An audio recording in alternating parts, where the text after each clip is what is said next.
104.9 XFM. You all right? This is Karl, producer of Ricky Gervais and Steve Merchant. They're not about today. Ricky's on holiday. Steve couldn't be bothered.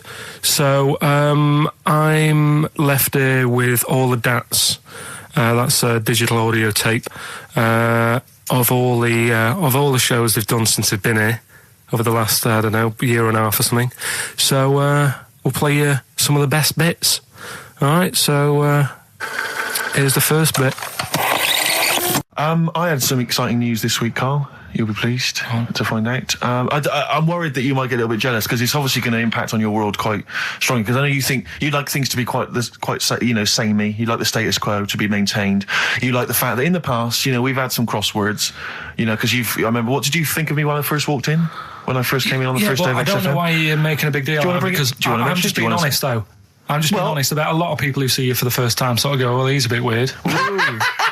I know that, Steve, that you brought it up, and then you're again. But I'm sure that wasn't what he said before. No, did he say before? Well, he's a bit weird. Yeah, well, he looked at you, and I knew. I could see by the look on his face. You know when you know your kid, and your kid's sort of scared of something, and they go, "Why's your kid?" He goes, "Oh, he doesn't like pigeons or spiders." Right. It was like that when I saw Karl, and I brought you in, and I went, "What do you think of that, Karl?" I could see the look on his face that he was disturbed. Sure. And then, as he said, you get used to it, don't you? Yeah, you get used to it. And you have changed a little bit. Your hair's a bit smarter now, and you got some nicer glasses and that, I think. Or I might have just got used to it. Whoa, don't bring it up, Steve. Don't look at me like that. So you say that you think some other people in the office thought the same? Do you know that for sure? Karl. Did you discuss it? Karl. Yeah, I think they do, yeah. Okay, leave it there then. But not just in the office, as you walk through the building. Oh, it's worse than you ever thought. Well, no, it's not worse than I ever thought, because as you well know, Ricky Gervais, what did I do on Thursday morning? Oh, is this the thing... For those that perhaps are not of the female persuasion listening, there's a magazine. Apparently it sells quite well. It's one of the sort of female, issues magazines. I think it's called Company Magazine. It's like your sort of, I guess it's a bit like your Moore or your Vanity Fair or whatever. Anyway, they run every year the 50 most eligible bachelors in Great Britain section. Ding dong, hello. Who's in there this year? In the 50, in the top 50 of the entire country. And then they vote, and they put them in order and see who's the most eligible bachelor. But that's 50 people, right? It always annoys me slightly because bachelor, it kind of seems like a more sophisticated word for loser. Yeah, doesn't it? Which always sort of unnerves me slightly. And also they try and do a different 50 every year, so they're getting pretty desperate to get different ones. No. Because also a lot of people who are sort of like successful, are married, so there's very little to... No. There's a huge... I don't know if this is international. It could even be international. I'm not sure, actually. So I could be up there with the likes of Justin Timberlake, etc. So Fred Durst... Yeah, that sort of person, So anyway, this is what's exciting, right? Although I'm slightly frustrated because they were telling me that last year... All right, because what happens is the readers of the magazine, they vote for who they think is number one most eligible bachelor, right? Last year, the prize was a 2-week trip in the Bahamas. Okay, this year I'm rather annoyed because all I'm going to win is a moped. That's the prize this year. That's the prize this year. A moped. Whoa! Backtrack. What? Sorry. Last year was a 2-week trip to Bahamas, and this year just a moped. All I'm going to get is a moped. All you're going to win is a moped. Yeah, you got no chance. You've got no chance. Who else is in it? Well, I mean, I don't know lots of people you've never heard of. I know Duncan from Blue. Ding. So you're second to him at least already. I imagine you're going to come behind the other 49. Because there are people voting for me. They get to vote for me. Yeah, Steve. They'll see my photo and then they can vote for me. Yeah, according to Heat, I was 22nd most sexy man in the world. I better take that helmet back. I would. Rick, you may remember that last week we opened with some quality knob news. Knob news, yeah. It was Hitler's knob. Hitler's knob was one of them. That just sparked off into a whole bunch of other kind of knob-related discussions. Yeah. And I'm pleased so far to see that we're almost at the halfway mark for this first hour. And so far we've only talked about nudity and/or Todgers. Yeah. So excellent work from us. Well done, lads. Yeah. I'm looking forward to Dr. Fox and the rest of the Sony award committee listening to this one. Yeah. But more knob news. I don't know if there's a jingle for that, maybe. You nearly had the eye out. Knob news. Knob news, excellent. This is an extraordinary story. A woman tried to sue her bosses for £210,000 after finding a cooked penis in a canteen stew. Hospital cleaner Sophie, something, I can't quite pronounce that name, was eating goulash for lunch and could not cut one of the lumps of meat. You can see where it's going. I've got so many questions already. I know. She picked it up and tried to chew it, but it was too tough. Then she inspected it with workmates, who all agreed it was a penis. Imagine that discussion. Yeah. Miss Matlata said she vomited for the rest of the day, instantly became a vegetarian, and had to have psychiatric help. It's not known whether the organ was from a human. The case continues. Well, it can be found out, so that's one thing. Obviously, the doctors aren't confused. They're not going, I don't know, I've never seen one like it. Yeah. Also, why is she eating goulash? I know. I mean, that's my first question. Why? You lunch. What do you want? I don't know, I fancy some goulash. Yeah. Oh, some gooly lash. Gooly lash, Thanks very much it. Indeed. Lancashire cockpot. Oh, is on the menu. Brilliant. Only £5.50. Wangers and mash. I'd love some wangers and mash, please. Coq au vin. Coq au vin. It's already done for There's you. there's wangers and mash, coq au vin, Lancashire cockpot. That's just off the top of our brains. Yeah. So if you've got any of your own, keep them to yourself. We're not interested. What do you make of that knob news? And he's in a hospital. Yes, it was. No, hospital cleaner. You're right. Oh, cleaner. God. I know how your mind's thinking already. There's been a mix-up. What kind of mix-up? I love that. What, some bloke's gone in, some lesbian's gone in wanting a sex change. She's got a carrot for a cock. But a stew and steak. Stewing steak. Oh, that would be great. So on then, do a film review, quickly. Right. Well, today on film review, we're doing classic films, and today we're looking at Elephant Man, John Merrick, one of his better pieces of work. It's a sad film. I've never really been able to watch it all the way through. Sorry, John Merrick's better piece of work was him being the Elephant Man, played by John Hurt. Yeah. Go on then. Sad film. When I was younger. Tell us a bit about it. What is it about? Who's John Merrick? It's about a fella who's got a funny head. Right, tell us this. And, he lives in, I think he lives in London, in like about the 1930s or something like that. And he's being picked on all the time and stuff. And first time you watch it, you'll probably cry a bit. And then the second time you watch it, you're just sort of thinking, God, that would be bad. Sort of having a head like that being picked on all the time. Then the third time you watch it, you might think, how does he get his jumper on? Then, I don't know, I'm probably bored of it the fourth time. but it's well worth watching, so Elephant Man. Brilliant. Yeah, see it. Brilliant. I think if you want to get on TV, Carl, you'd be better as the subject of maybe like an omnibus documentary. Living with Carl.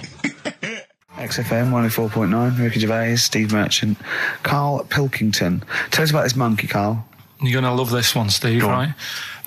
So last week we were talking about how, like, a lad left his family because there was problems at home and that. He went and lived in the wood. He got airy. Right? Yes. No, leave it there, Rick. We haven't got time to go into it. Right, so... That's what happened. And that's what happened. He lived with the monkeys. He went airy. That's what happened. Looked into some other stuff about, like, airy kids and all that. Yeah. Came across this story about a bloke, right, who worked in a zoo. Oh, dear. Right? So... Trouble's brewing. Loving his job and that, but it's quite a lonely sort of job because you don't see many people. You're just dealing with animals all the time, right? So anyway, he gets a bit pally with a monkey because it's the closest thing to a human. Well, that ape is. Right. Yeah, but you can't really go that close to apes.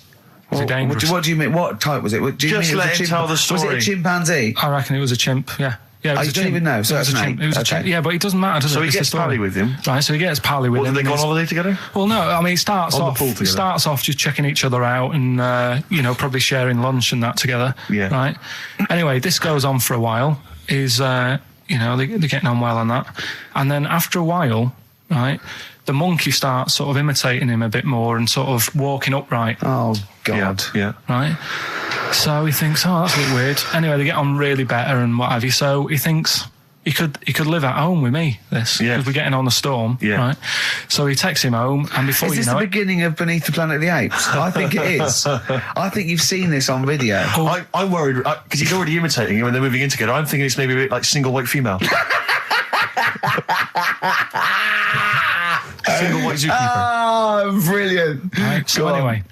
So he's moving in, and it's getting used to sort of the normal human life. He's having a cup of tea in the morning. Yeah, PG tips. He finishes the day off with a dear. Finishes the day off with what? He doesn't have to move a piano at one point, does he? He finishes the day off with a little brandy. Yeah. He pours himself one. Is he wearing a smoking jacket? Yeah, I'll tell you what, Carl. You're a maniac, mate. No, this is why it attracted me. It's amazing, right? So he's having his brandy and that, loving his life. Next thing you know, he sort of, I don't know if he loses it or he gets shaved, but the top half of his body is hairless. Right? Apart from his head. Right, so he's got a nice... So it's the opposite of the kid. Well, no, yeah, this is what I'm saying. That would happen. Right. Well, hang on, but so you don't know if he's shaved or if it's... How did it say, then the hairless... What? I'll bring it in for you, the story, and then you can see if I've gone wrong. Keep going. Anyway, so this is going on, and he's having a great life. Then the zookeeper starts getting a bit annoyed because he's having a better life than the zookeeper. The zookeeper's in the zoo. This is such so the zookeeper's still got to do a day's work. The monkey's at home, he's partying, well, he's got his other point when he says there's no point you coming in to the zoo because the whole reason of you being there was because you're being kept there. Right. And he didn't want to bring the memories back, so he said, you stay at home.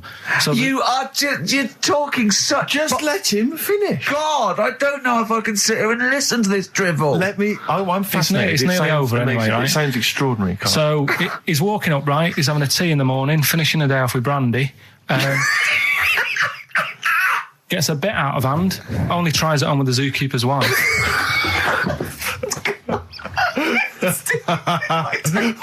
Make him go away, Steve. How does he do that? Well, because he's around humans a lot, he becomes a bit of a charmer.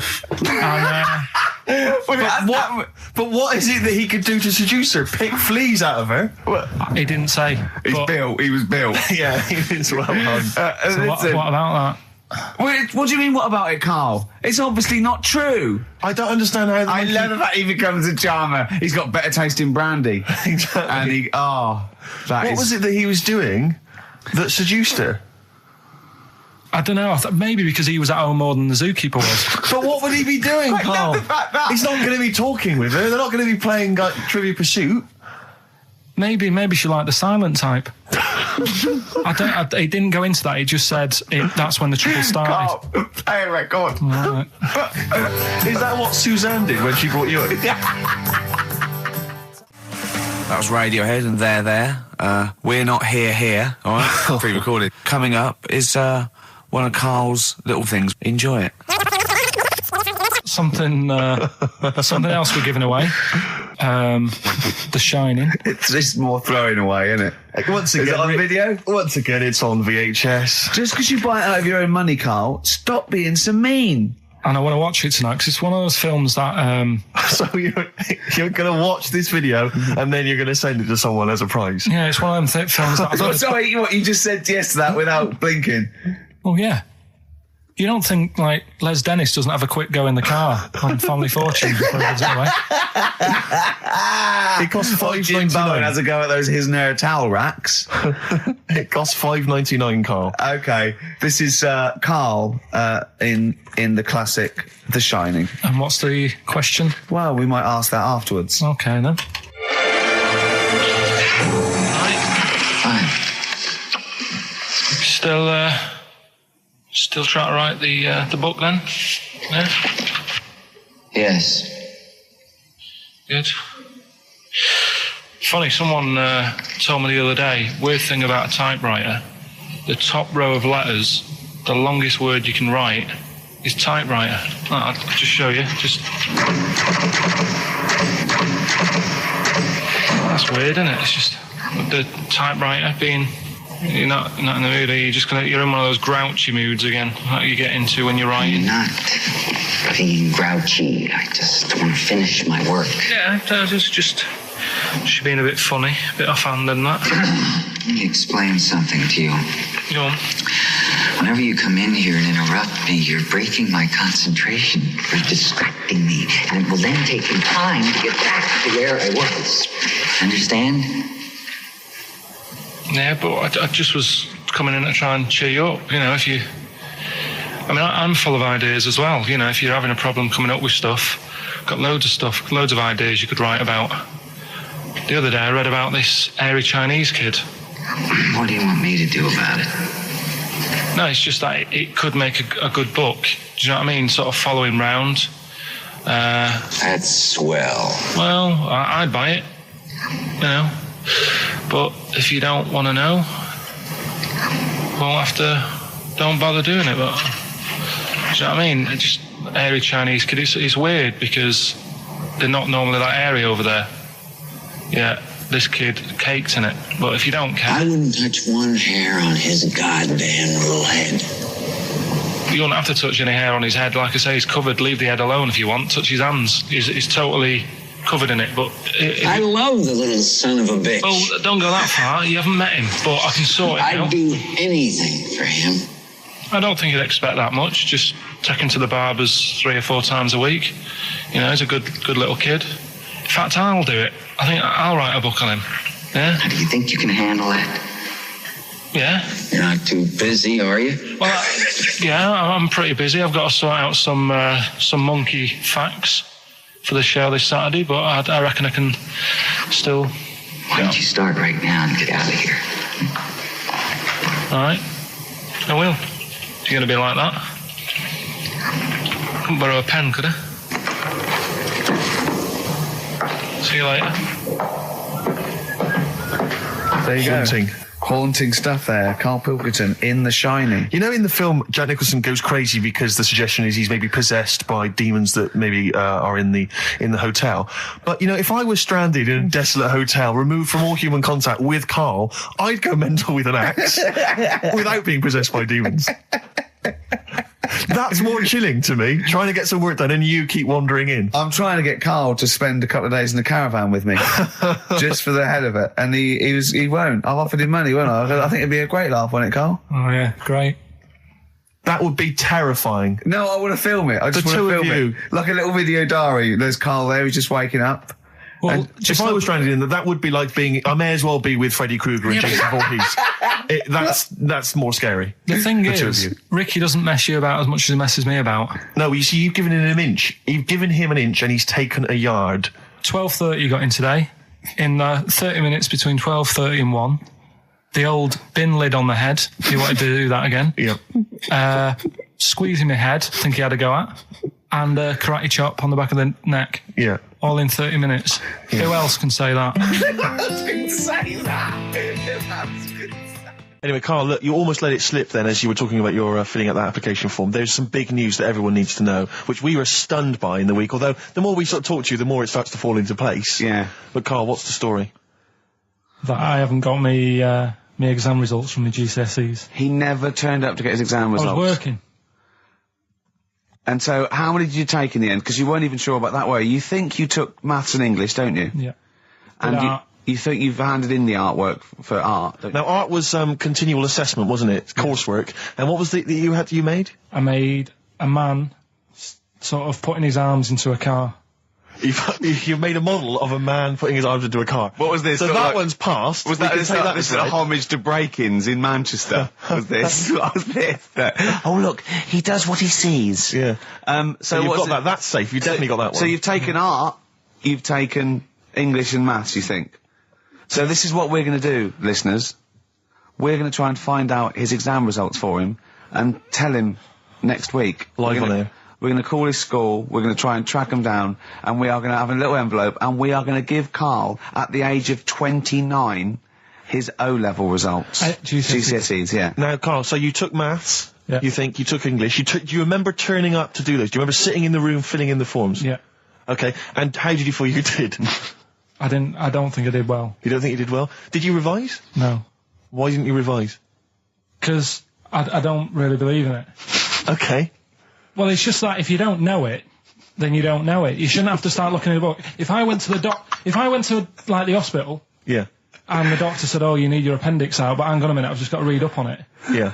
that isn't good enough. Okay. He should know, and that's the way I feel about it. To be fair, though, He did do the revision beforehand. yeah, they don't usually pass on, maybe when they're in practice. Yeah, 7 years information down they the took in line. by osmosis. Yeah, yeah, and they bloke comes in and goes, "Can I just see what you did with that?" And I goes, "You've passed." Yeah. Phew, that's a good one. Yeah. Good job I watched Casualty.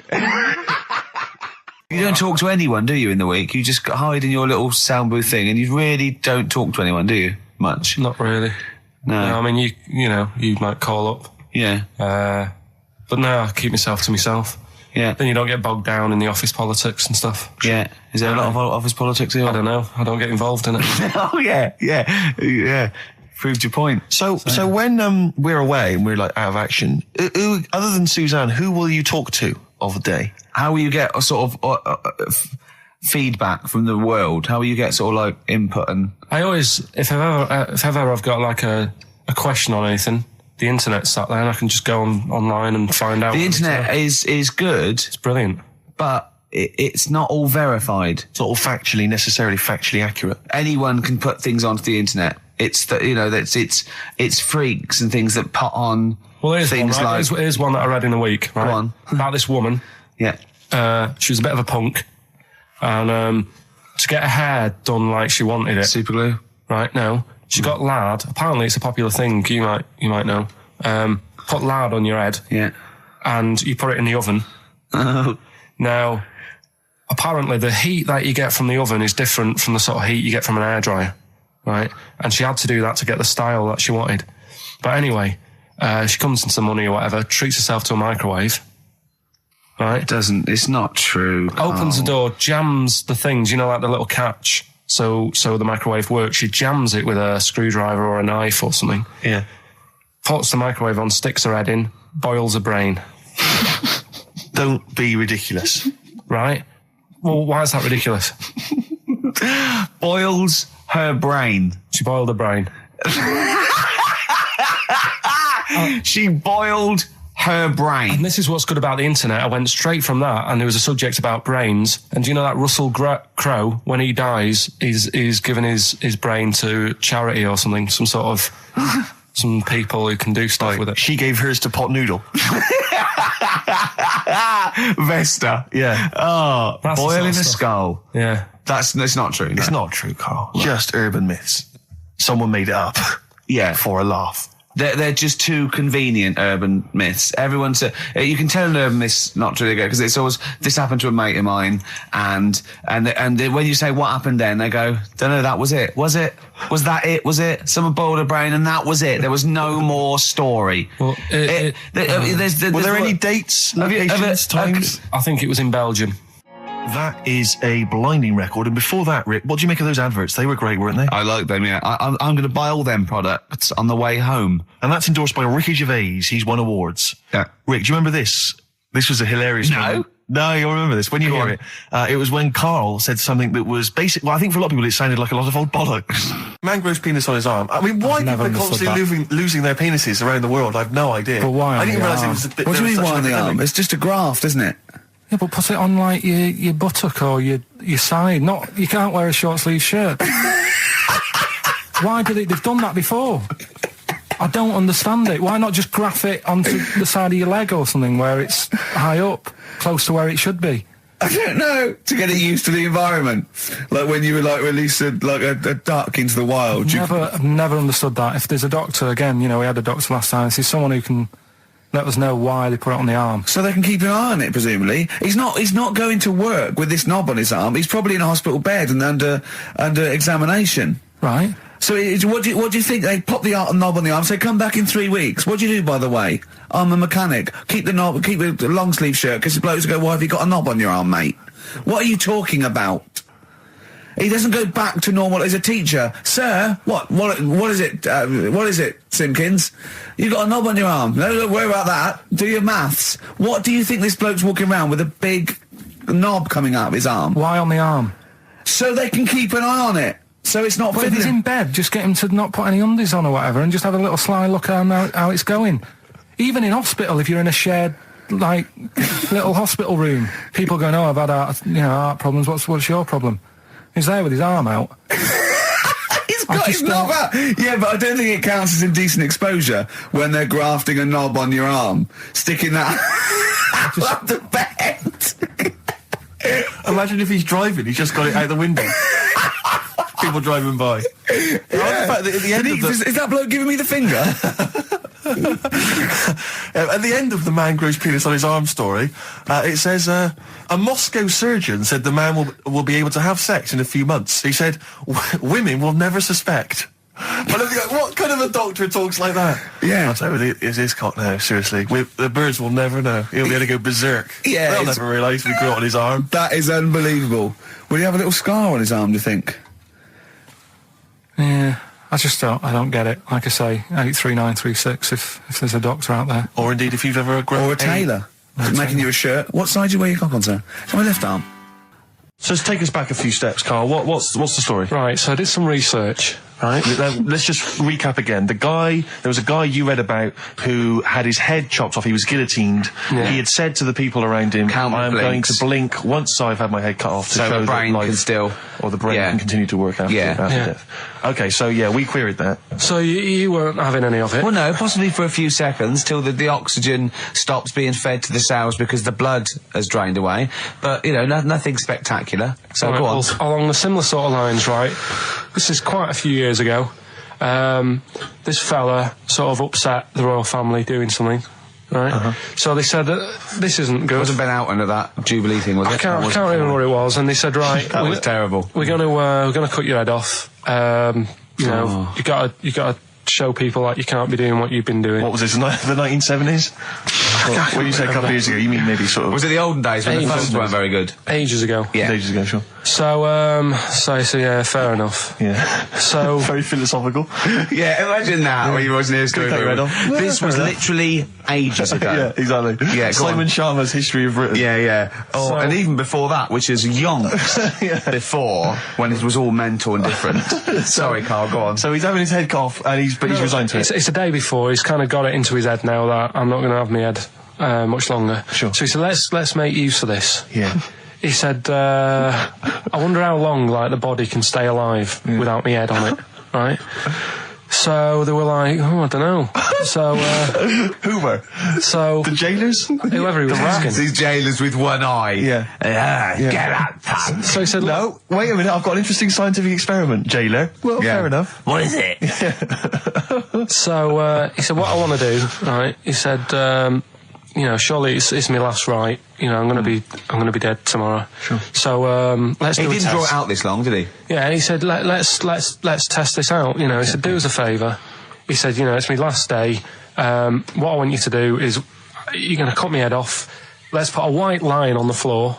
Right. And see if, because there's no point asking how far he can sort of walk without an head if there isn't a line, because you don't know what to count. Do you know what I mean? If he loses his head and he's running around all over the place, you can't really count That's that. not impressive enough, yeah. So they said, let's make a white line. Sure. Yeah. Who said this? He did or they did?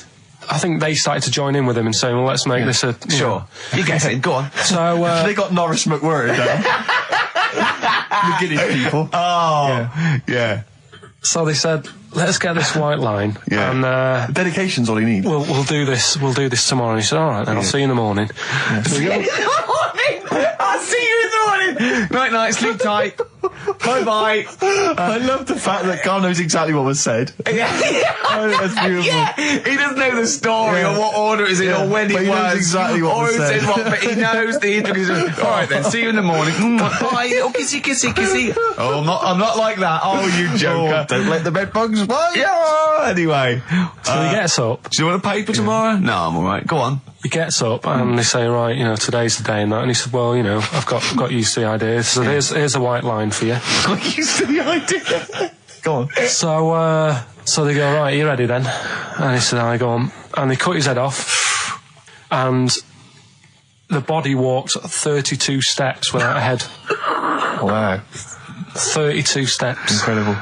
And that's the lesson, really. Did it get as far as it walked along the white line, did it? Yeah, it stayed along the white line, did 32 steps, and then started to stumble a bit, and it just fell over. Yeah. But, it was a test that your body can still keep alive for a little bit. Yeah. When you've lost your head. Absolute twaddle. Absolute twaddle. What do you reckon you can do then without an head? How many steps? Nothing. There'd be muscular spasm, right? Yeah. It would twitch a bit. It would, yeah. You could not distinctly take 32 steps. The body... Well, don't... Yeah. Is the doctor still on the line? Yeah. The fella that bought 6 parrots. Yeah. And, you could have got 32 steps. Right, so A you don't beheaded believe man that. doing a bit of line dancing. Right, you don't believe that, but something that you do believe that a cockroach can live a week without an head. It can. Slightly different kettle of fish there. Why? Wow, insect to human is what I'm thinking. Yeah, that difference. There's not that much difference in Well, of some course there insects. Do you know that a snake has a heart and lungs and kidneys and stuff? Go on. No, well, I'm just saying. So? You're making out as if like they're a totally different Species. I am making out. I mean, call me old-fashioned. Do you know what you're talking about? I don't want you embarrassing yourself, Rick. Yeah, I am suggesting they're totally different beings. Yeah, that is. Yeah. Now, Karl, the cockroach is a very different thing. The interesting there is that it lives without its head, because a lot of it's on. There's some of them are phototropic, chemotropic. Some of them just literally have irritation and muscle memory. I mean, they do have a central nervous system, but it's very different. So if you lose the head, it bypasses a lot of that anyway. All this is running around. The reason it dies is because it can't take on water. But it's very different to a man, right, having consciousness and then losing that, and the body still going, no, I think I remember what I was going to do here. Yeah, so I'm going to carefully walk 32 steps along this white line. Imagine just looking down going, oh, missed a bit. Yeah. Maybe the head was in the corner going, left, left, left. Oh, he's now... Well, let's just put it out. I mean, if anyone listening has maybe had a relative beheaded, maybe in a horrendous car accident, but they got up, maybe they went for a walk, they had a little chat before they passed on. Karl. Get in touch. Karl, you are my favourite being. You are my favourite species. Now, you, Karl, may not be particularly different genetically from a cockroach. You are. Why can cockroaches do that? Why whoever made them went... Let's play a record. Do you know what, when I told him this fact, I send him little facts on text messages just to inflame his, interest. I just sent him a cockroach can live 9 days without its head. He texted back, what's the point of that? Yeah. What's the point of They're that? not doing experiments, these cockroaches. He's a boring last week to have.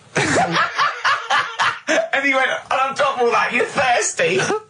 So it's the worst week of your life, isn't it? That week without your head. Play a record. Karl. Competition time next. Look at his little face. Look at his little face. You've not heard Karl's competition. He could live without an head.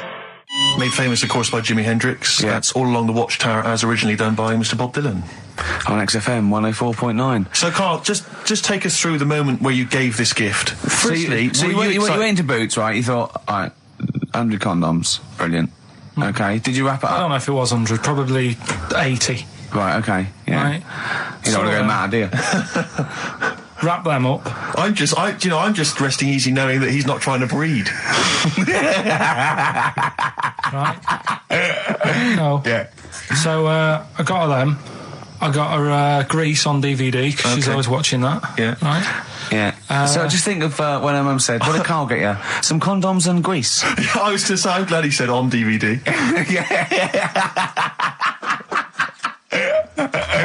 And, she was surprised anyway, right? Because yeah, I bet she was. no, when she got she was thinking like jewellery. no, So right? that showed her. That surprised you, hasn't it? All right. So hang on, wait a minute. You thought it was a holiday, didn't you? Yeah, look at your face. You don't know me at all. So hang on. So did you give these on Christmas Day? Right, what happened is she got in from work that Saturday, right? And I said, look under the tree. Knackered. At least it's Christmas. Yeah. At least I'm going to get a little bit. I said, look, you got some stuff under the tree, right? So did you give her a sugar lump? Right, she was really chuffed with that. But she said she was a bit puzzled because I didn't know we had any wrapping paper, right? So I ended up using wallpaper. You didn't take it off the wall though. You had some. No, it was some left over, right? So she said, "Why have you used wallpaper?" I said, "Well, I didn't have any paper, and you were getting in a bit, and I wanted you to have a surprise." So she said, "Can I have a feel of them?" I said, "No." Presents. She thought, right, I've got the right thing. Yeah.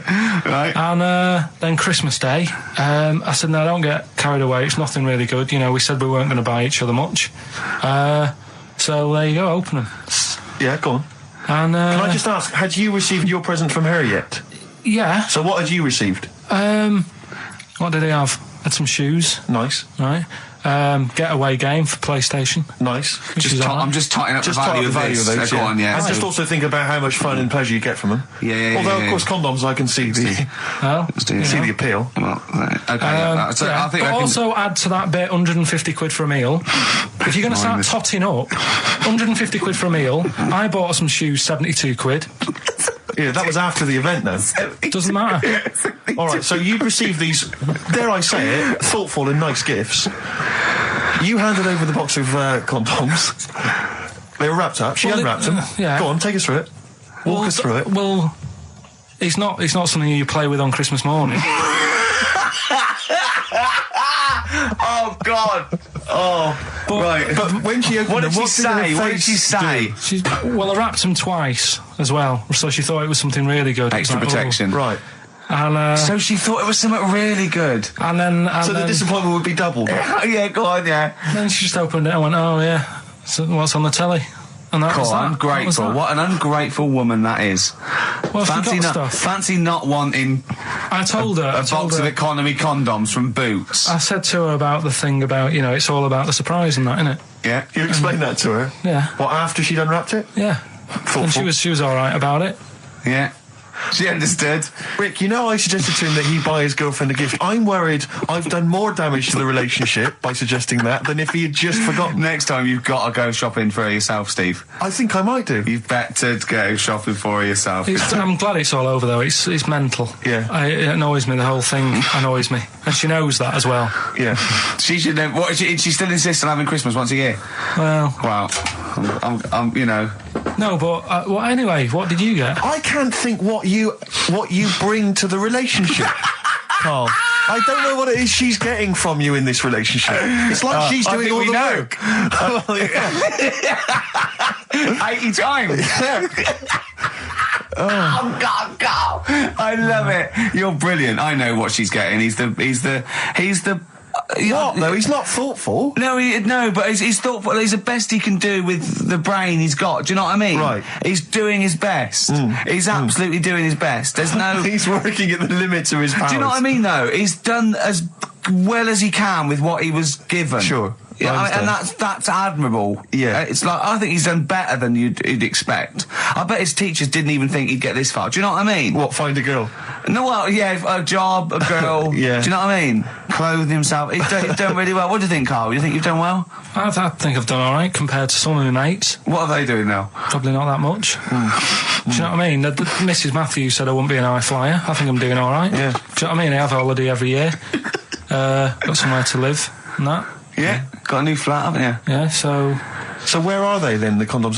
Did she show them to her family and friends? No. Take them into work? Look what Carl got me? I'm surprised she told Ricky, actually. I was a bit disappointed in that. Yeah. Because I didn't go shouting around. Well, she was so excited, Carl, clearly. She was just so pleased and proud. Yeah. All right, play a record, we'll come back to it. No, that's it now. All right, XFM 104.9, Ricky Gervais, Steve Merchant, Karl Pilkington, not here. It's the best of. You've been voting in all week, sending your emails. So here's the clips that you wanted. Something I watched the other night, that was good.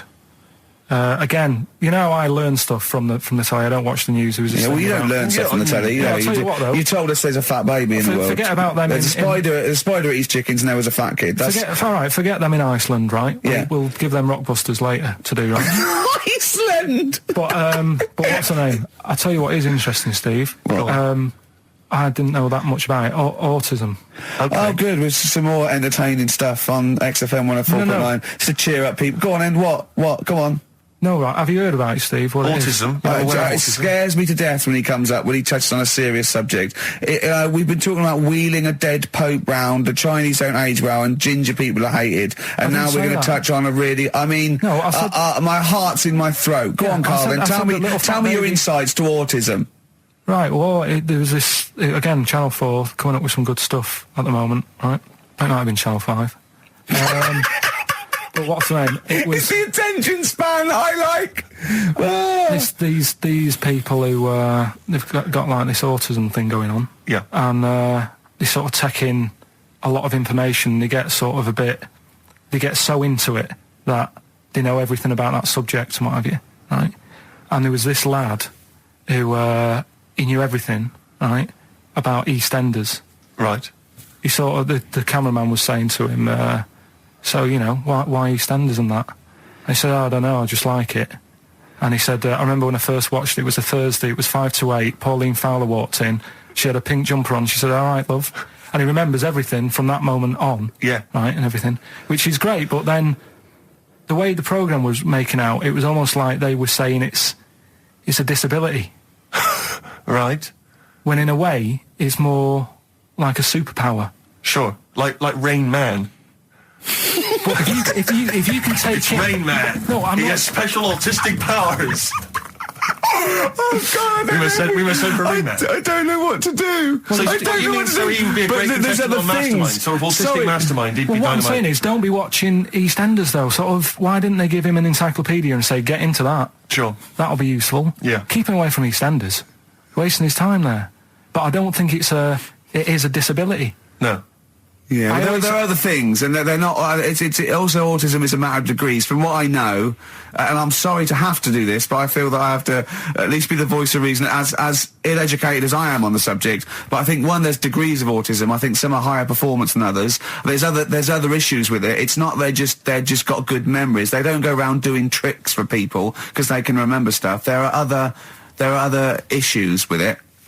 Do you know what I mean? Well, I mean, they seemed a bit... But you watched the programme, what did you learn? That he knows when Pauline Fowler came in? Yeah, I mean, there was other bits where they couldn't control her emotions and stuff.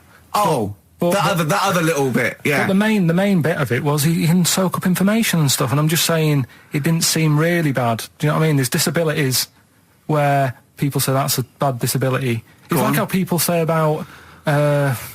This is brilliant. This is just like this is amazing to be in a room with this man. It's incredible. You just wind him up and listen to what comes out. And I'm going to sit back now. I'm not going to defend you or explain anything. Just go on and tell me about the other disabilities that are worse. What I mean is how people can sometimes easily get mixed up. How people are scared of like a cyclop. When at the end of the day, he's got a disability. A bloke. Who's scared of a cyclop? No, it's apart just from Jason and his Argonauts. Where's this cyclop that you're scared of? No, I'm just saying in history and in books and that. No, not in history. History happened. Yeah. What are you thinking of? You're mixing history with Greek mythology and Roman mythology and every other type of mythology. What do you mean there wasn't really a giant cyclop that went round picking up ships and throwing them around? That's not history, Carl.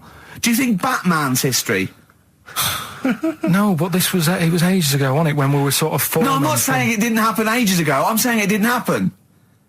Well, it might have done. I mean, what's so ridiculous about a fellow with one eye? In the middle of his head, and he's big and scary and lives in a cave. Why is he scary? Because what if he had 8 eyes, I'd be scared of him. At the end of the day, he's got a disability... Oh, we'll talk about it in a bit.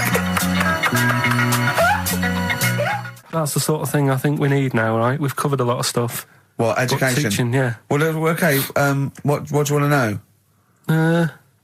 Don't know. Have you got something? Can you educate us on anything? I've been reading bits So could we bring back just for one night only, educating Ricky? Oh, I'm excited. Yeah? Do you think it warrants that? I don't know enough about it. Do you know what I mean? About what? It sounds perfect. Play the jingle. Educating Ricky, he's getting smarter. A couple of things happened in the week that I read about. Okay. Keeping up on what's going on in that. Sure. Yeah. One was about that Galileo fella. Okay. Was it about 1636? Was it? I think it might have been earlier. Bad. Go on. Did some stuff with light and that. Yeah, he did lots of physical experiments, yeah. Is that it then, Carl, is it? He did some stuff with light and that. What did he do with light? What was that? Well, I think he invented the first... Telescope? Telescope. So I think it's a particular lens, though, and he did experiments where he dropped famously two different weighted balls from Pisa, and they hit the ground at the same time, showing that it doesn't matter, the weight doesn't matter, but air resistance does and stuff like that. I think he probably He explained it a bit better than that. Yeah, but I'm talking to Karl. Sure. Did they need to know He's stuff? just thinking about pizza. Yeah. Did they need to know stuff like that back then? What do you mean, did they need to know stuff like that? It's just... There weren't people going around going, I've got to drop these 2 things off the bleeding tower of pizza. I just don't know which one's going to land first. Yeah, I need to know. Why do you need to Bring me know that? Galileo. Yeah. It's for a bet. Yeah.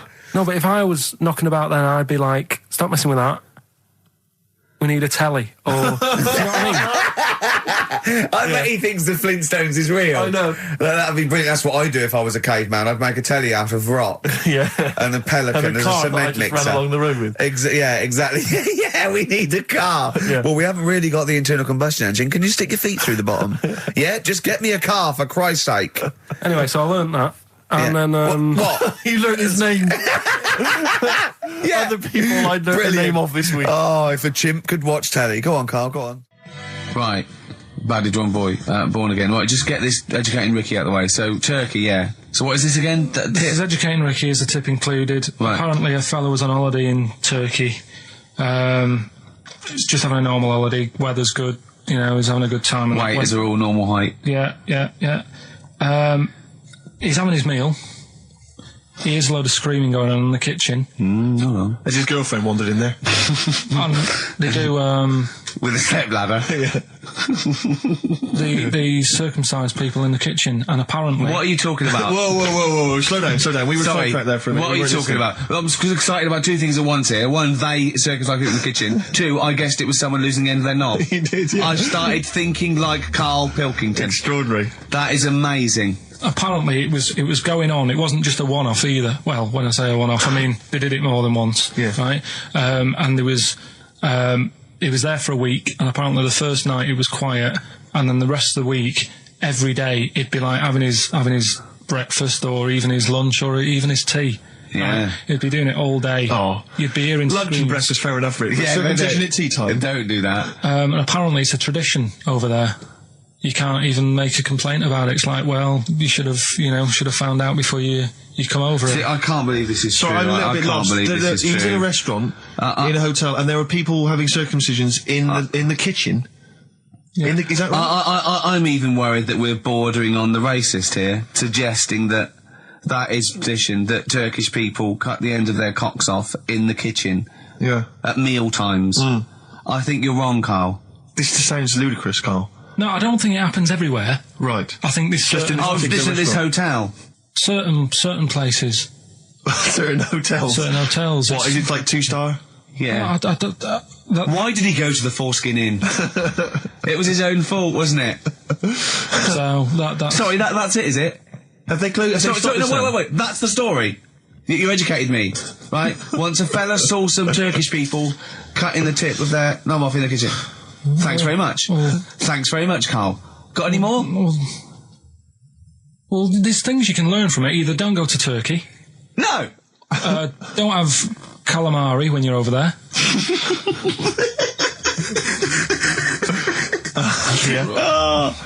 Karl, you've done it again. Well, Well, here we are again, XFM, on a Saturday. Just gone 1 o'clock, Steve, if I'm very much mistaken. But we're not here as such. We're away again, gallivanting around. We've got to do the special sort of best of again. Okay. Which we did a few weeks ago. So this is the best of the last 3 weeks. Which I think is, I think it's the best 3 weeks we've ever had. But I'd like it condensed into 2 hours. Yeah. Yeah. Some great music as well in there. Yeah, there'll be some great music interspersed with fine chat that you've already heard. Yeah. Except this bit. This bit's new. We've actually, out of the kindness of our heart, we've come in last week. Yeah. Yeah. And we've done a few clips just because we felt a bit guilty about shooting off. Yeah. And leaving. Even now, having heard this link, I'm beginning to wonder if it was worth our time. Yeah. Well, should we play a classic link? Let's play, what, from the last 3 weeks? After this is Feeder. all right. So here's the first bit. Ash, and sometimes, lovely song.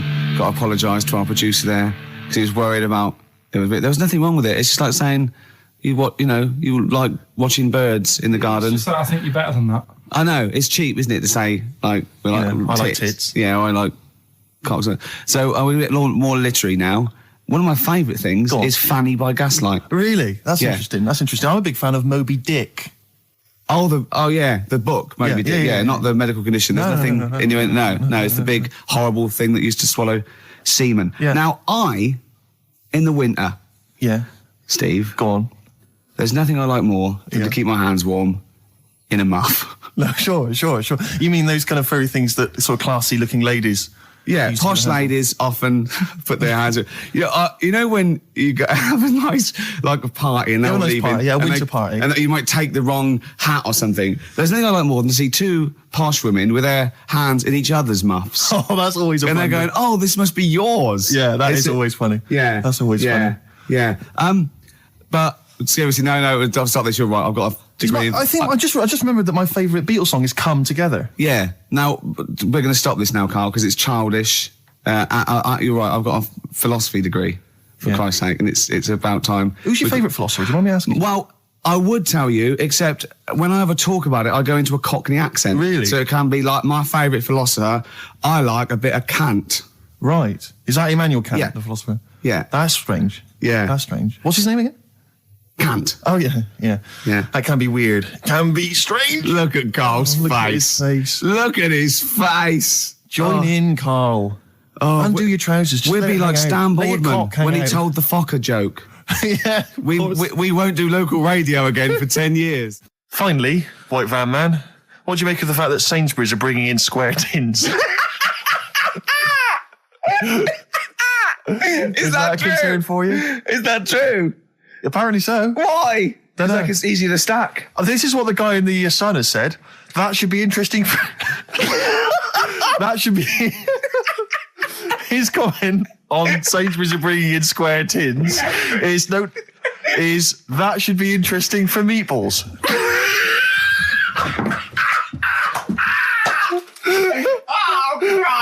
Ricky's just collapsed on the floor. Let's just play a song, Carl. I don't think even you can top that. Cooper Temple Claws. Who needs enemies? Good question, lads. Nobody. This is XFM 104.9. I'm Ricky Gervais. Oh, they should print a little book of those. They're great. Oh, how you can relate any song or artist to anything else. Easy. Joyful. Easy. Well, yeah, so me and Carl went out for a beer, and it was great, wasn't it? Yeah, we started off, good. And you met my mate Robin, didn't you? Yeah. And some of the stories. Do you want to tell Steve some things about Robin that you learned? Do you know him well? Yes. Well, do you know about his worm problem as a kid? Go on. Right. He, what I can remember is he had worms as a kid. Not sure how you get him. He never answered me. He was getting a bit touchy about it. Right. This is like the second time I met him. And I think he was a bit annoyed that Ricky told me about his problem. What yes. Now straight away, you not being there, instinctively, what do you think went on with this story about worms? My suspicion is rather like when you told a group of people that Robin had once suckled milk from a cow's udder. Did he mention that as well? Yeah. My suspicion is that, like the cow story, the worm story is not true. But why would he get so sort of uppity about it? Well, imagine if that wasn't the first time he'd done it. Imagine if he did that every single time he was with somebody for the first time and Robin was just met them. He will tell that story to anyone. But they do say there's no smoke without fire. Robin. I also told him that the way Robin cured these worms was because the doctor told his mother, right, to hold a piece of ham or cheese near Robin's anus so the worms would come out for the food, and he believed it. I'll tell you why, though. I said to Robin used to sit on spam to try and get the worms out, and he believed it. But Steve, right, do you remember that story about 3 or 4 years ago where there was some bloke in the army? He went away to somewhere, Vietnam or whatever. He was messing about in the woods. Messing about in the woods? Shouldn't he have been fighting? Whatever. Yeah. Right, and he walked through some lake, and I think he cut his toe or something on something, and some worm of some sort crawled in the gash. Yeah. And it was in his body, and the doctor said, we've got to get this out of your body. So what they did was, they said, right, the thinnest part or something of your body that things can crawl through is on the top of your head. So they wrapped where the skull is. So they wrapped some bacon. No, they didn't. It did. Because that's right. thing. So he's gone in via the toe. So what we do is, I'll tell you what, that worm's probably heading straight for the head. We'll put a bit of bacon on it. The thinnest part of the body is the skull. Of course it's not the thinnest part of the body. It's where your brain case is, isn't it? It's the skull. There was a reason for it. And it was like they stuck some bacon on his head. And as ever, the vital piece of information, i.e. the reason, Karl seems to have forgotten. Because the worm was in his body, and they said everyone likes the smell of bacon. Including worms. Even a Vietnamese lake worm. They love bacon. Remember last week when I said about the little fella with the bone with no brain, and you were proved wrong? No. We were saying it wasn't a little fella. We were saying it was a stillborn child. It wasn't a little fella. You're changing it now. You weren't having any of it last week. Right, hang on a minute. I'm getting confused. There was a Vietnamese snake that went inside of a soldier. A little, like, maggot or some sort that you have to get out of your body because it causes problems. Yes, and so in order to get it out of the body, they strapped bacon to his head. Yeah. That is great. This doctor. And did that work? I think so. They had a picture of him smiling. Oh, God, what, the worm or the bloke? The bloke. Oh, dear. Honestly, I hope someone knows the story. Right. It was about 3 years ago, I reckon. Okay. And, yeah, it did work. G.I. Bacon. So this is why the worm burrowed out of his head to get the bacon? Get to the bacon. Right. That's great. So this is why when Robin was telling his story, I was a little bit disappointed if it wasn't true. Right. Because in a way, Robin's never been to Vietnam. No, but what do you really think that Robin? Well, as Robin said at the time, Karl, why would I sit on ham then tell Ricky Gervais? It's a very good point. Because if he was a kid, you do daft things like that as a kid. Right. He is telling Ricky Gervais though. Yeah. And then, bless him. Okay. And then anyway, Robin left, and I tried to chase him, but he got away. He knows that and then we had a few pints, and then Karl embarked on some of the greatest stories ever told. Can you tell the story about your dad? Let me run it by. I haven't spoke to him all week, so let me run it by him. Okay, play records. Because what we got? We've got one of Steve's. Yeah, well, bizarrely enough, this comes from the Teachers 2 soundtrack, the soundtrack to the current TV series. There's a slight whiff of nepotism in the air. Yeah. Rick, would you like to explain why? Well, that's why you're doing it. My girlfriend worked on it. But you were going to play this anyway, weren't you? Well, I was, actually. Bizarrely enough, I was going to play some I Am Clute, and this is from, as I say, the Teachers soundtrack. This is called To You. It's a good track. That's I Am Clute, and a track called To You from the Teachers soundtrack. That's also got, I noticed the Electric Soft Parade, The Hives, Star Sailor, Feeder, Turin Breaks, Mercury Rev on there. It's a good little collection. Lovely. Karl has just had confirmation. He's looking smug because someone phoned up and went, it is true, it's a Laogai chi worm and you wrap bacon around your head. That's all the bloke knew as well. Yeah. And his name was Gary. Yeah. So I'm not having it. No. And he said, see, that's why the Robin thing isn't so weird. He said, but when you said he tried it with cheese, he said I was having none of it. He's got standards. Strokes, hard to explain. Like Karl, really? Yes. So, Karl, concentrate. Yeah, go on. So, we'll leave the worm with the bacon wrapped around the head, shall we? Well, if you're ever caught in the jungle... Yeah, always carry some... Bit of Danish. Good advice. Lovely. I'm Ricky Gervais, with me Stephen Merchant and Karl Pilkington, our producer. Right. In inverted commas, heat put. Yeah. They know. How are you doing, all right, Karl? Yeah, didn't they also write something about me bald round head? Yes, perfectly round little bald man head, they said, so... Because you need to know that when you listen to the radio and that. Really matters what my hair's doing. Your hair, have you given it a little sort of polish? Because you look like a cue ball at the moment, and you've had a shave in it. I've never seen such a round head. It actually looks like a plate with ears. Yeah, well, for those that have never seen Karl, I actually, if you remember, I think he looks a little bit like Mr. Spoon from Button Moon. He does.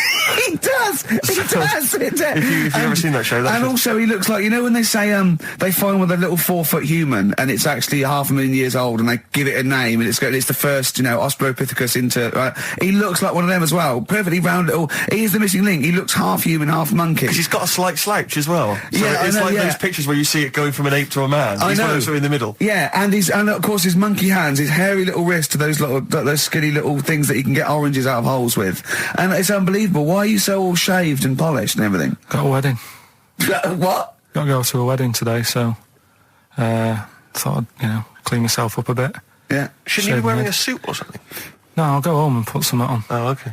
But, Suzanne said, make an effort. I sort of had a shave and that, and then I came out of the bathroom, she said, oh, your head looks a bit sort of eggish. She's right. She always worries about when I have a shave, because I just, That's your girlfriend, Carl. I know. Saying that. Just think, so don't worry about Heat saying it. Funny thing is, it's Boyd Hilton, I think, of Heat that wrote it. And he's got a little bald head. Yeah, no, don't slag him off. Yeah, but on the end of his review, does it say, written by Baldy Boyd? No, because it doesn't matter, it's a magazine. Don't worry about it. Looking forward to the wedding? A bit boring, isn't it? But you gotta do it. They're probably listening. Should we do a shot? No, it'll be a great day for them, but I know what will happen. Suzanne will see, all the fuss and that, and then she'll get ideas, and have to let her down and all that. Why is it you don't want to get married again? I always forget. It's just, who's it for at the end of the day? I've been with Suzanne for 11 years, right? Sure. We're happy. Well, I am. That's what counts. You're never happy. I am. I'm all right. Yeah, no, I know you're happy with Suzanne and everything, but apart from that, you're never happy. You are the most grumpy, moany thing in the world. I mean, I get annoyed, but I'm always happy. I was annoyed here. I was happy coming here, but there was a bloke behind me walking and scuffing his feet. He had a pair of those stupid skulls on, and he was clicking and scuffing. Wear some shoes. You don't have to click. Pick your feet up. Flip-flops annoy me. But I'm happy. I'm just annoyed. You are just like, oh, the world's on me. It's rubbish, this. I know the world's great. It's just sometimes people annoy me by being there, But Steve said I should be locked in one of those towers that princesses used to be locked in fairy tales, because everything annoys me. But you're grumpy. I'm not. I'm all right. XFM 104.9. We're not here. This next clip is one of my favourite clips.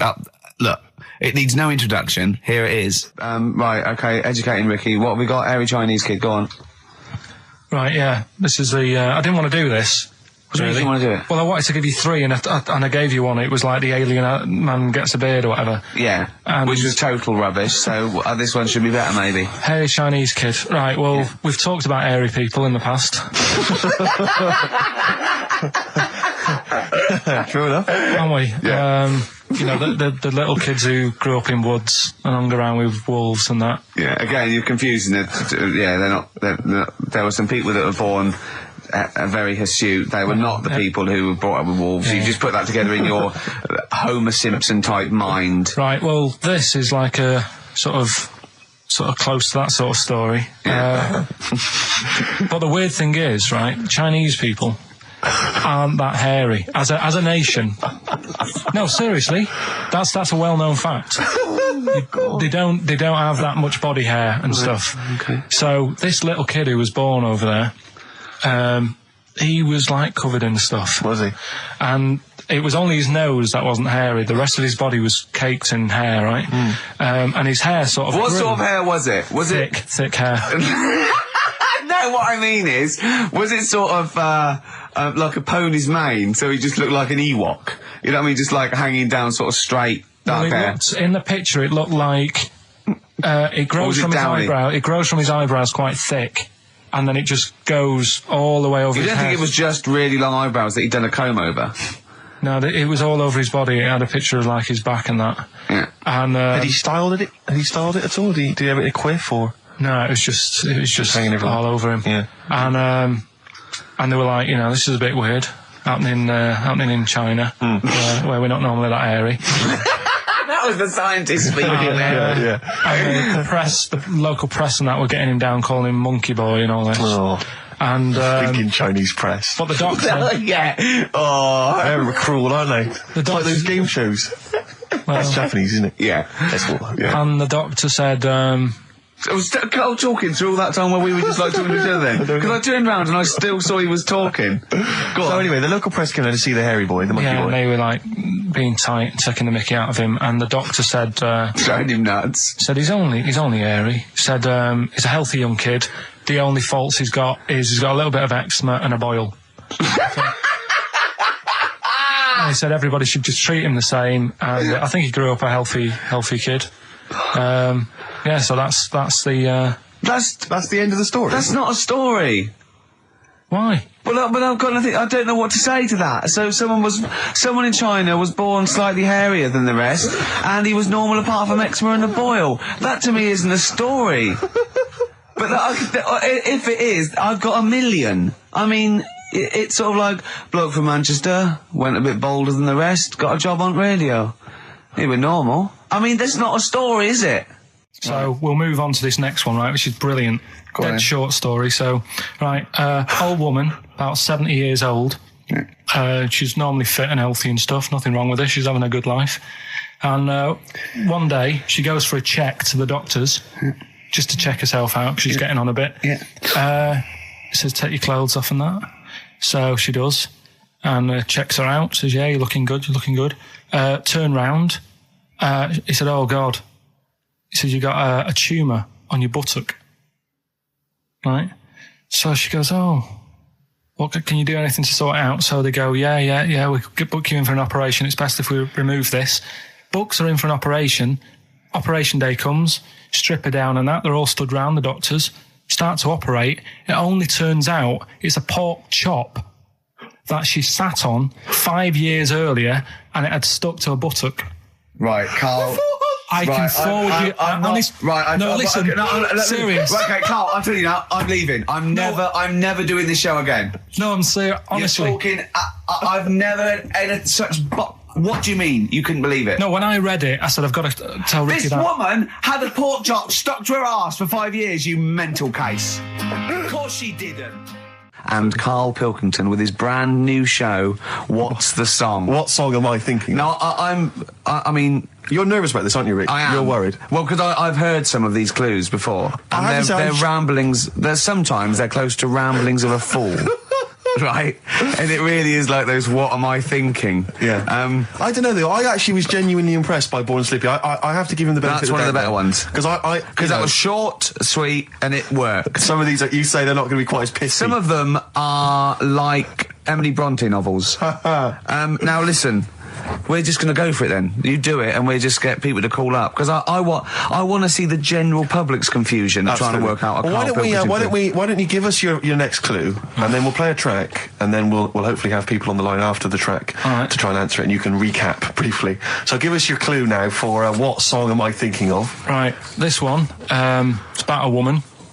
And she's just normal, nothing wrong with her, or so she thinks, right? But there's the twist.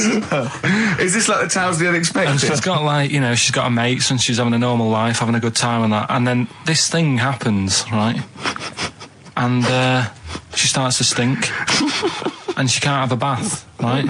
And she really wants to have a bath. She's dead sweaty and stuff. She's going about her daily stuff. She can do everything else normal. She can eat, she can talk, everything. But for some reason...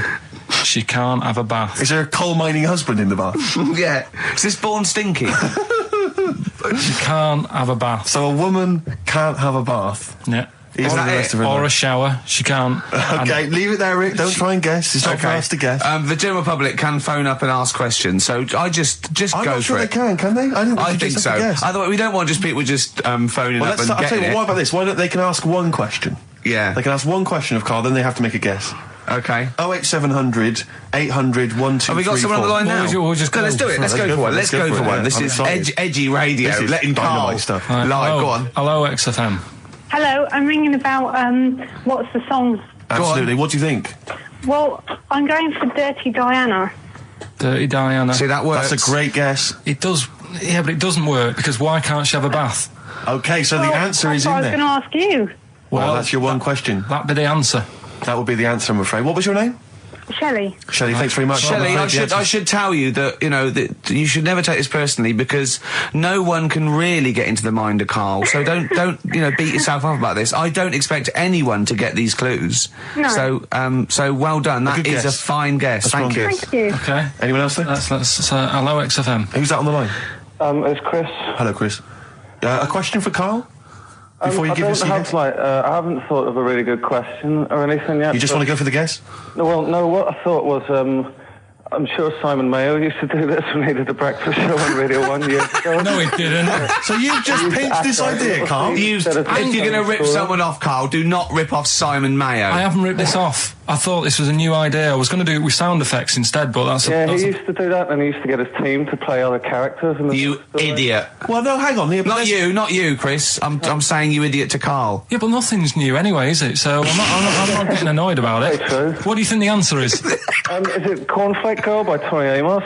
Good answer. She couldn't have a bath because she'd go all floppy and then go down the plug hole. Good answer. She'd go all soggy. Yeah. So is it Cornflake Girl? No, it's not, but that's a great answer. It could have been. All right. Okay. You're already seeing the error of this, aren't you? I think this is great radio. I'm really hooked on this. I'm genuinely excited. This is really like that. Those so-called lateral thinkers. A man got into a field and dies. Why? Yeah. He ran out of air. No, not the one I'm thinking he was of. Shot. Well, no, that was a good answer. Well, couldn't Simon Mayo sue you or something for doing it? Will you stop? Don't mention that. Yeah. Listen, I think if you're going to steal ideas from someone, it should be a brain box like Mayo. I mean, he's the man. The only example of one I can ever remember hearing on his show, because I was quite young then, was some people were pretending to tap someone's phone or something, and then they got caught, and the answer was just bugging by whistle, because they were genius. That was absolute genius. That's absolute genius. See, Karl, that's the sort of standard you've got to come up against. Yeah. Thanks very much, Chris. The phone lines are hot. Hello, XFM. Hi, is it Candy Perfume Girl? Is it what? Candy Perfume Girl. Candy Perfume Girl? Yeah. Candy Perfume Girl. Is it? Well, who's that by? Madonna. No, that sounds like an obscure album track. No, it's one of her songs. Just think about it. She stinks and everything. She's a normal life. I didn't say she was a sweet or anything. But for some reason she can't have a bath or a shower. Is this a big song? Just to give him a clue, it's a bigger song than Candy Sweet Girl. Thank you very much indeed for your guess. It clearly is right. Thank you. Cheers. Sorry. Okay, one more, then we go to a record. Come on. Okay. Go on. Hello, XFM. Karl. Yeah. Is it High and Dry by Radiohead? High and dry. High and dry. Now that's great. She smells, which is another word for high. She's dry because she doesn't have a shower. Karl, if it isn't that, yours will never be as good as that. He's the winner. Whatever you're thinking of, that clue is brilliant. What's your name, mate? It's Richie. Richard, I mean, you can't beat that. That's a bit too lateral. Don't be stupid. It's perfect. He's made yours into a clever clue. He's made high, she smells, dry, she never gets in the bath or shower. It's not that, is it, Karl? No, it's not. You don't even get that, do you? Not really. Have you ever heard of the word high being used to mean sort of smelly? No. Oh, what? That was where you went wrong there, mate. Richard, I'm declaring you the winner, even though that isn't the answer. I don't think we should give up this early. Can we just let's play a song and give it one more chance, because if people think about it, it is really easy. So I'm not going to find out the answer now because I've got to go out. Okay, we'll do it very quickly. Stay in for 10 minutes. We're just going to play a new Coldplay track out. Okay, let's play Coldplay and then we'll come back with this. XFM 104.9. We're not here. It is a bit like being Dennis Norden, playing some great moments from the show. I was just imagining Dennis Norden one day, sort of just like waking up out of his stupor. He's doing this, and he'd go into the producer and go, I've just seen a couple of my programmes. I just saw It'll Be Right on the Night 18. It's shit. It is terrible. Why didn't someone tell me? Well, we didn't want to upset you because, but I've been doing it way too long. Well, you could just let me go on forever. Well, until you died, yeah. Well, why can't my son take over? Well, he's 80, Dennis. And the jokes I'm doing, they're awful. Why have I got that clipboard? I've written these jokes, they're not funny. There's an audience, they're laughing. What are they laughing They're not at? laughing, they're not laughing, that's canned laughter. Who are those audience? Who goes to an audience for It'll Be Right on the Night? A lot of them are older than you. It can't be right. Do you know we have 15% fatality in one of your audiences? But I went home at Christmas, I watched one of the episodes. Yeah. I was with my family and friends. I said, watch this, you'll love it. Stony face, no one laughed. They all thought it was shit. Well, it is shit. Well, why didn't you tell me earlier? We didn't want to hurt your feelings. You're an old man. You may be upward of 102. I didn't realise. Yeah. A quick query for you. This is from Jay. He's got a problem here. He says, my parents won't let me ditch my studies. He's currently reading modern languages at London University. Sure. He wants to follow his dream, but his parents won't let him, of being a dancer. Carl. Worse than that, he says that they're trying to arrange a marriage to a bunch of minging daughters of people they know from good families. He doesn't know what to do, so he's got the arranged marriage coming along, and he's also got, he basically wants to be a dancer. His parents are forcing him into something more practical. Well, the first thing, right, I don't think live your dreams. The arranged marriage thing is such a bad idea. Okay. Because I think too many people go on looks. Right. And then you soon get bored of that, and you find out the person who you're knocking about with, it's actually not your type. Right. Why don't you arrange marriages for people? Well, I'm just saying, right, so I'd say, Jay, go along with that. I wouldn't worry about it. Okay. I mean, if they're really ugly, then, don't go along with it. But if they're half bad, put up with it. That's Sure. all right. The dancing. Brilliant. Right. That's that solved. Brilliant. I wanted to be a dancer. After I did the boxing, right, I joined a dancing thing just near Man United's ground, right, called Twiggy's. Went along, I wanted to learn some moves. How old were you? Well, it was when Michael Jackson was, pretty big, so about 83, 84, 85, something like that, around there. Wanted to do it. When I went, it was shut, and it had become like a warehouse for toilet rolls. So in a way, I wonder what would have happened. Sorry. How is that an anecdote about you going through dancing? You've told me before you did boxing for a while, you did dancing for a while. You had a true fight in the boxing. You didn't even get in the. That's not an. Imagine if that was a film. This is a boy's dreams of becoming a dancer. Oh, it's shut. Next on. I mean, how is that a story? Yeah, that was Billy Elliot. Do you think it won quite as many awards? Yeah, brilliant. Footloose. All right, I'm fed up. They banned it. Let's go. Oh, it's shut. Flash dance. First, there was. It's a warehouse. Never mind. I'm just saying, you'll find something else. I think I got a go-kart after that. I bought a motorised go-kart and kept myself busy with that. So. There's always other things. Just think, Alan Bennett has to sit down and really sweat over his stories. Yeah. He just opens his mouth. You are a living Alan Bennett character. So that's solved. Well, Jay, don't worry about that. There's no emotional problems I can foresee if you follow that advice. So the advice there is do an arranged marriage if she's not ugly. minging, she's not completely minging. Yeah. And don't worry about dancing. Get a go-kart. Cheers. Great. Well, I didn't really want to make it a Christmassy type show because I don't really like it. Oh, he's done it again. Well, you did Christmas once, didn't like it. No, my dad always said... Oh, right, steady on. Dad said Christmas morning was for for me. So he used to stay in bed. So he never... That's brilliant. That's a great thing to say, isn't it? Yeah. Christmas morning's for you. Run wild. Do what you want. Just don't bother me. I'm going to Honolulu for 2 weeks. That's great. Dad, it's Christmas. Do I have to do anything? No. So my mum used to get up because she used to like to see my face light up, when I open my presents. And then to give fireworks. And then I'd have to go to my bedroom from about 6 o'clock onwards because my mum and dad were into having big Christmas parties and I wasn't old enough to go. Right. So they'd say, right, you've had your fun there, you go up to your bedroom, stay in there. Really? Yeah, I remember one year, right, I got a train set, that's what I wanted. Yeah. Right? It's brilliant. Playing with it all day. I thought, I don't mind about the party, I'm happy staying up here playing with this. Brother comes in, he's had a few, right? He's going, yeah, give us a go on your train. How old is he? He's a bit older than me, so he might have been let's see. Well, let him be 18. Probably about 18, 19, something like that. I had a train set, so I don't know, about 14. something like that. Yeah. Right, so I'm playing on that, loving it and stuff. And then he comes in and goes, oh, gives a go. He turns the transformer up to 14. He went really fast for about 5 seconds, broke it, and then he went back downstairs. Wow. So Christmas, I hadn't even got to Sounds Christmas like Day. the Conservative government with British Rail. Satire, though. Rick, I just thought that there's satire. If there's any satirical shows listening or it doesn't work in any way because there's the analogy falls down apart from there being a train. Think it through, though. British Railways trains. Yeah. And the government broke the trains in many ways. They didn't break them, like, not officially breaking them, but they kind of... It does work. It's perfect. Oh, I'm very pleased with that. And I can't... And no one's asked him to be on Have I Got News For You? It's weird, isn't it? Because it's strange, that, when you've got a satirical mind that's as quick as that. Yeah. All and right. he's broke your little train set. So what did you do? I just watched telly and had some sausages. I bet you were happy with that, though, weren't you? It's a bit annoying, though, isn't it, when your main present of the year's been broke. And did it ever get it fixed? No, that was it. Put away. I'm intrigued why your parents wouldn't let you come and join in the festive fun. Was it like really debauched down there? Was it like eggnog everywhere? Well, no, but I mean, that's fair enough. 6 is a little bit early, but I just think, if you're a kid, he had his fun, put him to bed at 8, maybe. And Do you think so on Christmas Day? I thought that was a day for family. Well, not if there's a party going on. Well, don't have the party on the Christmas Day. Well, that's another option. Yeah. Your parents are weird, aren't they? A strange breed. Well, I think that was the year, right? You're talking about buying presents and stuff. I think I did treat my mum to... I didn't buy my dad anything. I think that was like when I got a bit older, I used to get my dad something because he wasn't that bothered anyway. No. So, got my mum, there was a cheap shop, right? Of course. Thank God for that. Called Snips. Right?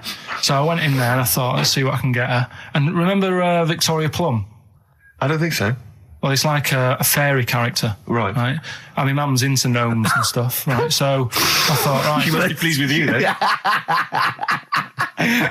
Victoria Plum. I was thinking, is that one of the neighbours? Is it like a brandy liqueur? Do you remember Victoria Plum? Victoria Plum, yeah. It's like a little fictional sort of character, right? Okay. So I saw it. I thought, yeah, she'll love that, right? So I did my paper round, saved up for 2 weeks, right? Got that sorted. Went to Snips, bought the Victoria Plum. Next day, I'm in town with her, right? So I think, I know what I'll do. I said, come in here a minute, right? So we go in and we're looking around and I tested her, right? I went, look at that there. That's all right, isn't it? And she goes, oh, it's bloody awful. Oh, Carl. Oh, Carl. Oh, God. So then Christmas Day comes. I said, don't bother opening it. She said, no, why? I said, no. Why did you still give it to her? So, well, it's too late. I'd already bought it. Oh, Carl. So she opened it and I was like, and she said, oh, that's nice. I said, why are you saying that? I said, the other day, said it's bloody awful. She said, oh, no, I thought you were pointing at something else. Oh, no. So that's why I don't get anyone anything anymore. Oh, God. Play record. Oh, God. Oh.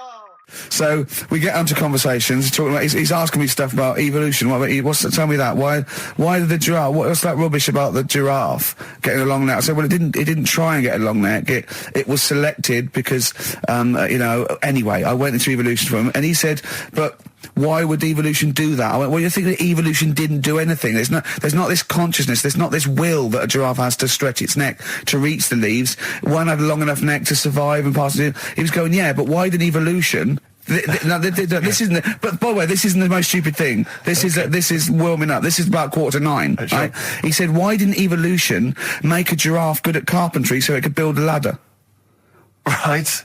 Yeah. Okay. No. All right. Okay. So he's thinking around it. He's trying to pick holes in evolution. Yeah.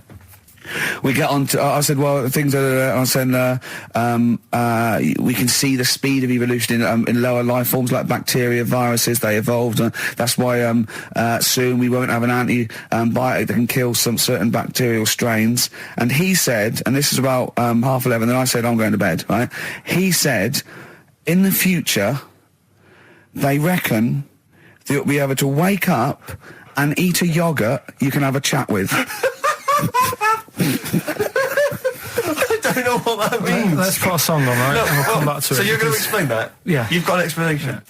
The Verve and Sonic on XFM 104.9.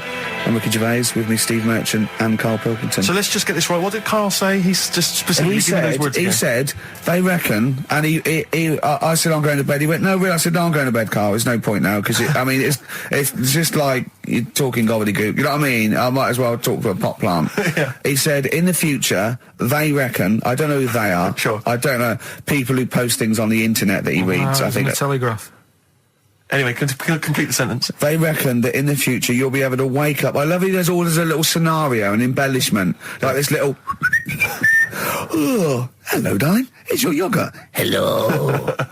you'll be able to wake up and eat a yoghurt you can have a chat with. All right, well, thanks for that, Rick. I'm looking at you. I'm going to throw that over to Karl now. Right. It's when I was away on holiday, right? I got, I don't normally buy the Telegraph because it's too big and that, innit? So, but they were giving it away for free on the plane, so I thought... Ding dong. Might as well have it. And I saw a couple of things in it, I thought that would be interesting. I saw this thing about the future, and it was talking about evolution and what have you, right, which I always find weird, because I always think that maybe we've sort of done it wrong anyway. Do you know what I mean? I sometimes think... By definition, evolution can't get things wrong.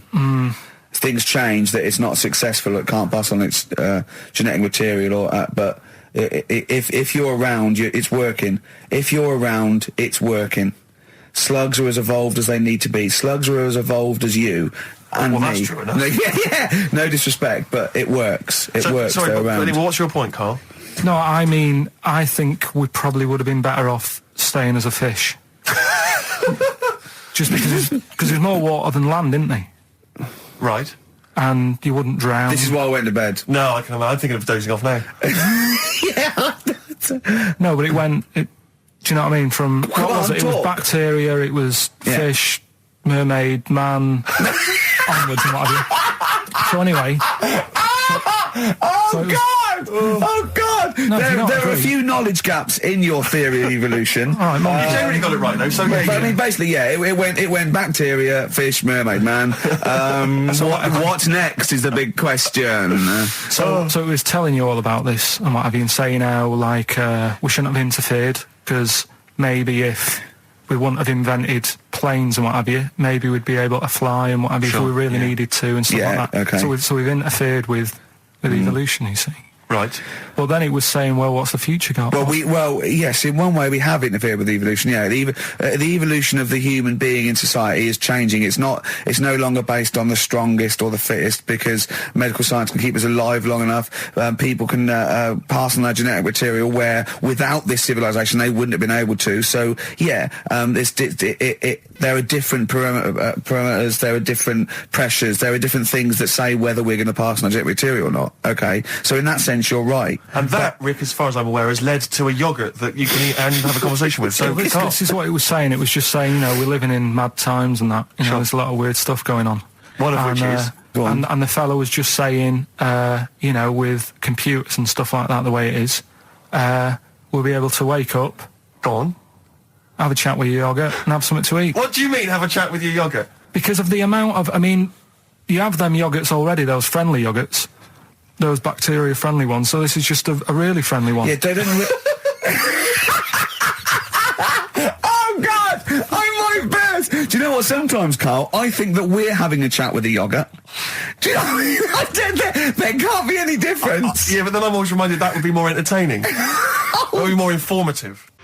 That was Jane's Addiction. This is the Best Of Show on XFM 104.9. I'm Ricky Gervais, with me Stephen Merchant. Yes. This was a clip show. We recorded this a couple of weeks ago.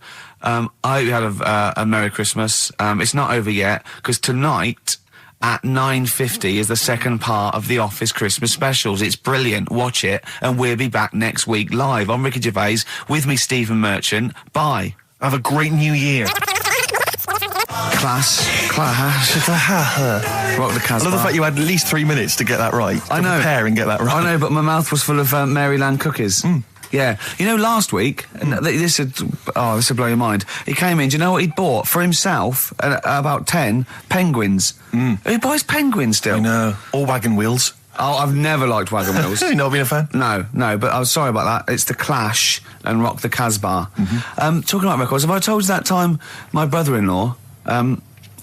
he was moving out of his place, I think moving in with my sister, and I was about 13, and so he was about 30, and I moved in, and he brought round all his records when he was storage to leave them at our house, right? And he had all these old sort of records, 50s and 60s records, no Elvis, right? And they put them upstairs, and I was looking through them, and it's just all like Elvis stuff and Beatles stuff. And there was a mate of mine who loved Elvis, okay? And he had loads of chemicals. Yeah, he had loads of chemicals, and I was into chemistry, and he said, let's swap me some chemicals for them. So I sort of nicked about 5 Elvis singles, and I got all these chemicals, and then the guilt just hit me. I just thought, well, he's going to notice that, and I just And one night, I just came downstairs and I confessed to my mum, and she went, "All right, well, I won't tell him, but you've got to be good." And it's sort of like I was just really, really good for a year. And then I remember when I was about 18, my brother was talking about it, and he said, "Did you ever play those records I left for you?" Brilliant. He told my mum, he said, "These are for Ricky." She just didn't tell me. She was sharp, wasn't she? She used opportunism there. Oh, that's genius. And that was it. That's why I was good. But you've never stolen anything since, have you? No, I don't. Except that spate of shoplifting after that to teach your mum a lesson. yeah. Well, I went round and arson. No, I did. I just couldn't believe it. It was terrible. Like when you're born, you're a little baby, wrinkly and stuff. When you get older, you sort of morph into a baby again. And you go through the same phases. So when you're young, you buy singles. You get old, you got nothing to do all day. You got all your pension money. What will I buy? Cliff Richard's on the telly. Here's my video, buy me song. You see, that started off as quite a sensible point, because I actually think they do it. But what was all that alien stuff about when you're born, you go wrinkly and you go wrinkly again? Sometimes you mix like normal things that human beings say with I don't know what. Well, look, when you're a baby, you've got a little bald head, no teeth. You get old. What happens? Are you a philosopher? You're an official philosopher. Because, I mean, it sounds like it. Oh, Karl, play a record. You're a gem. You're a diamond. But we're talking about MTV, right? And I was feeling a bit nervous, wasn't I? About like, you know, the way I look. Right. And what have you. And then I watched a bit of Celebrity Big Brother and all the fuss that Mark Owen's getting. And he's not that good looking, is he? He's very. I want to be Mark Owen's mate. If anyone who knows Mark Owen or Mark Owen's listening, I want to be his mate. I think he's brilliant. I think he's a nice lad. But what I'm saying is, right, all the girls go mad over him. Yeah. And he's not that good looking, is he? Well, no, he's got to do it in a certain way, isn't he? That sort of non-threatening. But he's not stunning, is he?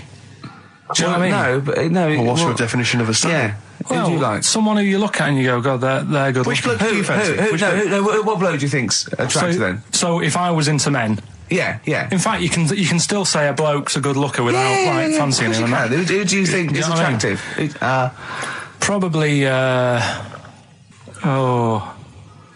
I mean, it depends what you're looking for. No, just look. You think different looks as well. Of course, yeah. Who do you say was attractive? Who do you say was like stunning in your definition? A good-looking lad. Yeah.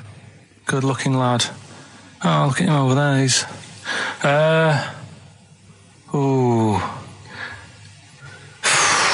Do you find, Robbie Williams? Do you find him attractive? Boy Next Door. Look. No. Who do you? Karl, hurry up, because it's we've only got 2 hours. Probably. I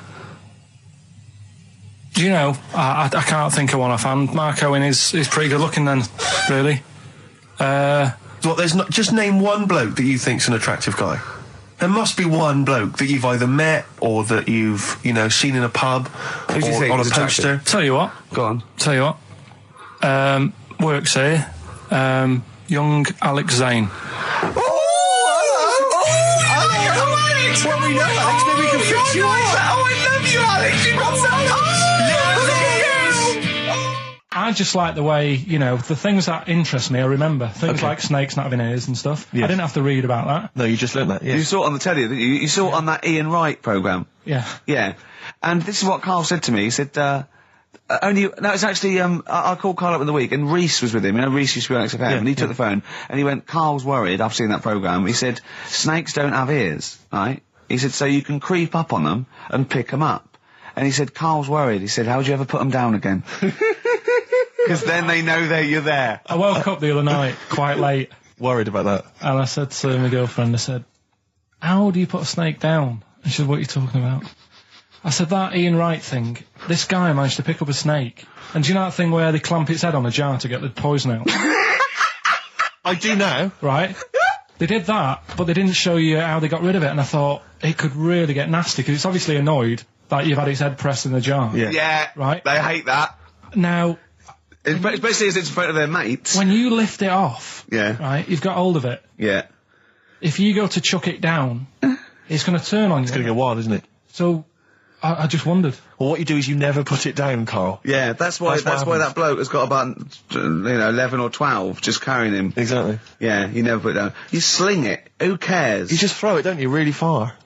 That's not that. I don't think you should throw. But Carl, listen, don't worry. We're not asking you to get involved with snakes. Rick, I sometimes get off at the Tube at Tottenham Court Road if I want to look at the record shops before I come into XFM, and I always cut through Chinatown. Oh yeah. And every time I come through Chinatown, the same thought always strikes me.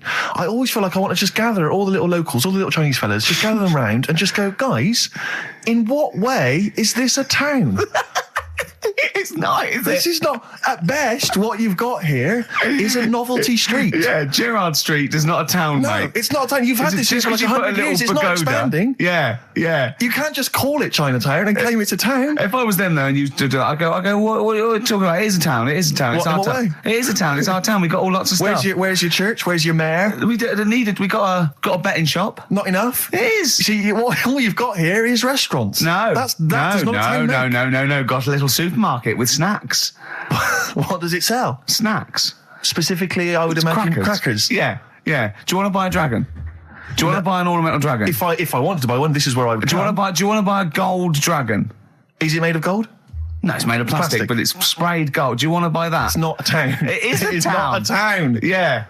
And it annoys me because when I first came to London, I genuinely thought Chinatown was going to be this amazing, what they've got there is you'd hear a gong and every time you went in there, and there'd be rickshaws and people walking on those little sort of wooden shoes. You know those ones?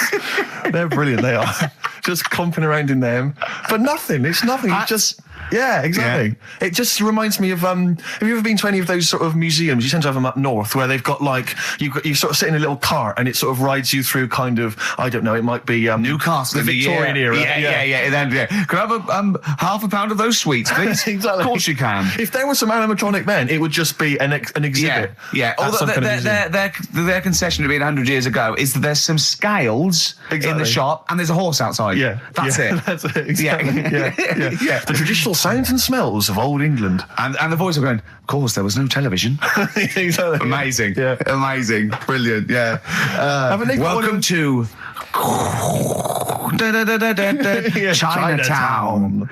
Ding, ding, ding, ding, ding, ding. So it's not, it's a good point. Is that a piece of traditional music? Ding, ding, ding, ding, ding. Yeah. Is that some traditional Chinese music, or is that music that someone in this country wrote, thinking it sounded like Chinese music? I think it was the Vapors, wasn't it? Oh, is that what it is? That? Because it sounds so, that's the music, isn't it? But are you sure they didn't take that from some other source? It's that pentatonic scale, isn't it? What is it called? It's the black notes on the piano. Right, that's the one I can play along with EastEnders. Yeah. Do you know what I don't get with it? Go on. Chinatown. Yeah, Chinatown, because I always walk through it on the way to work. A couple of things annoy me. First of all, I think it's bad business, just because if you've got a Chinese restaurant, put it somewhere where there isn't any others. It's a good point. Yeah, but it's also a community. They're not just a theme park for other people. I remember going out one night with Suzanne, some friends, and you got there and there's so much choice. It's that dilemma of, forget it. Well, not really. Specifically, do you fancy Chinese? Well, no, but why don't you go to the one with the dead ducks hanging in the window? That's my favourite. That's the other thing as well. It's like, normally you put your good stuff in the window. If that's what's in the window. Yeah. Right? Yeah. And the other thing that annoys me, walking through it today, there's always lard on the floor. What, in the street? In the street. It is, honestly. I'm scared I'm going to slip over. It's because all the restaurants and that. But why is it? That's another point. Well, it's not oozing out of the restaurants. No, but why is it? I don't know what they do. Careful. Listen, no, but why is That's why they used to wear those little wooden shoes. Okay, we've got... No, but the thing is as well, they try and wash it with water, which doesn't work with lard, and it's like oil. Famously, yeah. You know what I mean? Even I know that. Yeah, you got to scrub it. So, you think sorted that out. Yeah, you think they'd know, wouldn't you?